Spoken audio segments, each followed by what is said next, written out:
Hey there boys and girls, like Skillflaggy here, and welcome to my new show Respawn Recon. In this show I'm going to give you some tips and tricks on how to use the Recon kit in Battlefield, not only in Battlefield 3 but also Bad Company 2 and especially Battlefield 4 when that is coming out.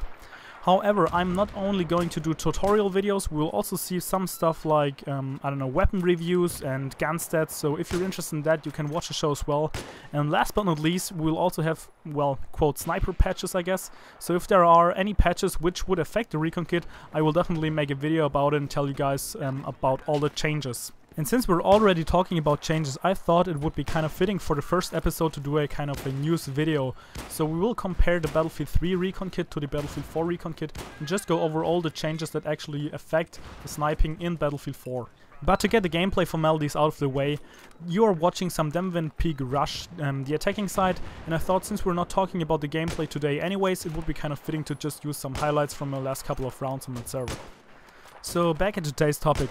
The sniper changes in Battlefield 4. So first and foremost we would have a new spotting mechanic, and we all know as a Recon it's really important to spot. Actually, as any player it would be really important to do the spotting mechanic by pressing Q or select or back depending on what platform you're playing on.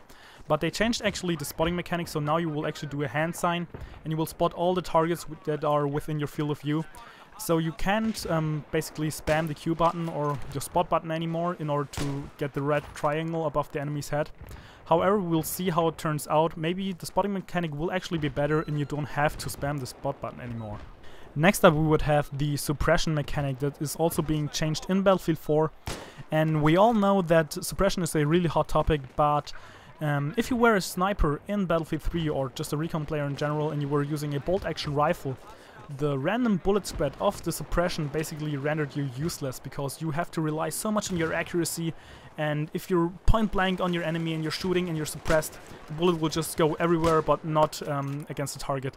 So this is kind of sad, and I'm really happy to say that they changed the mechanic in Battlefield 4.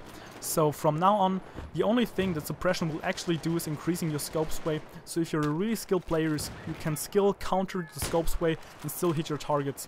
Also, not all classes will have the same suppression level. For example, the Recon as well as the support kit will give you the most suppression, while the Assault and Engineer will give you less suppression.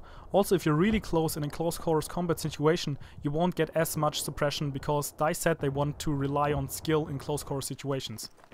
Our next point would be rather looked upon as a nerf, I guess, which would be running reduces the accuracy. So if you're running around a lot and then you're just go in and steady your scope, I think it will actually take a little more time to steady your scope while pressing shift or just hold your breath in general. So I don't think that this will be a big thing, but maybe it will be for some people. Personally, I don't think it will affect the Recon kit too much. However, it still affects it.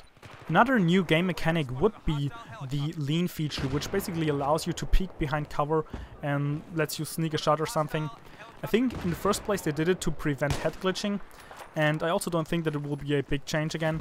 It's kind of like the thing you had in Far Cry 3 if you played that game, which you are actually automatically leaning around corners and stuff. I think it's a pretty neat feature, but I don't think it will affect the Recon kit too much.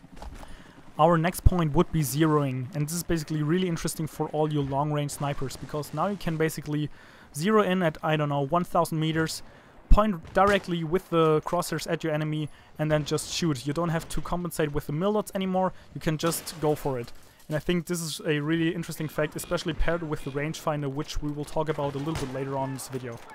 But last but not least, I just want to tell you guys that there will be reduced scope glint, but scope glint will still be in the game. However, it is reduced, and I think if you're in a really dark area, it should even be reduced even more.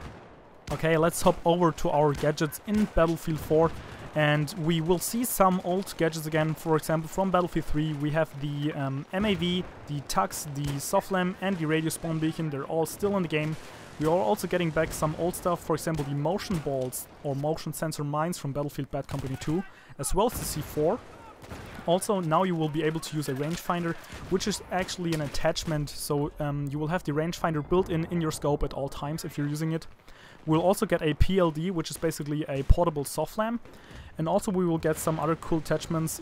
Again, those aren't gadgets, but I think they were pretty cool new.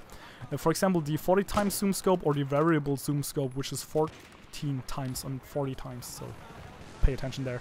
But yeah, those are two really cool scopes, and I think those are going to be really interesting as well.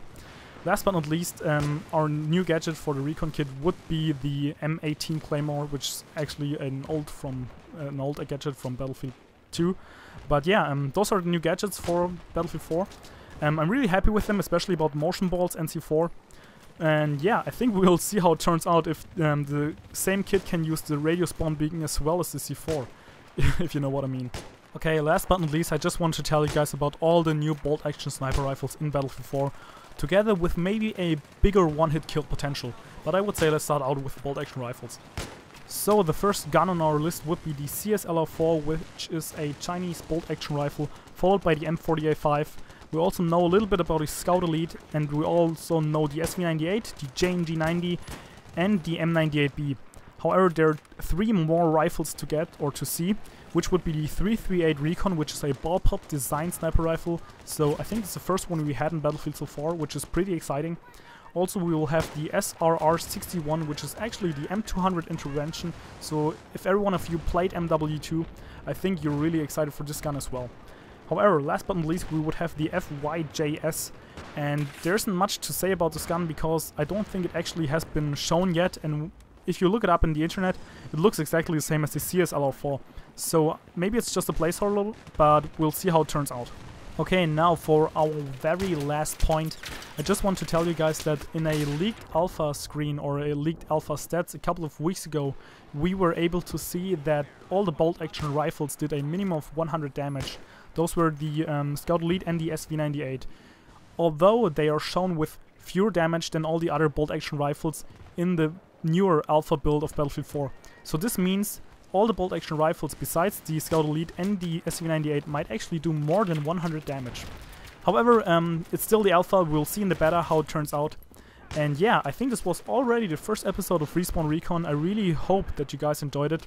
As I've said before, since we're already so much into the life cycle of Battlefield 3, it wouldn't make much sense at this point in time to do tutorials and tips and tricks videos for this game. However, I will be doing lots of those for Battlefield 4 when the game comes out.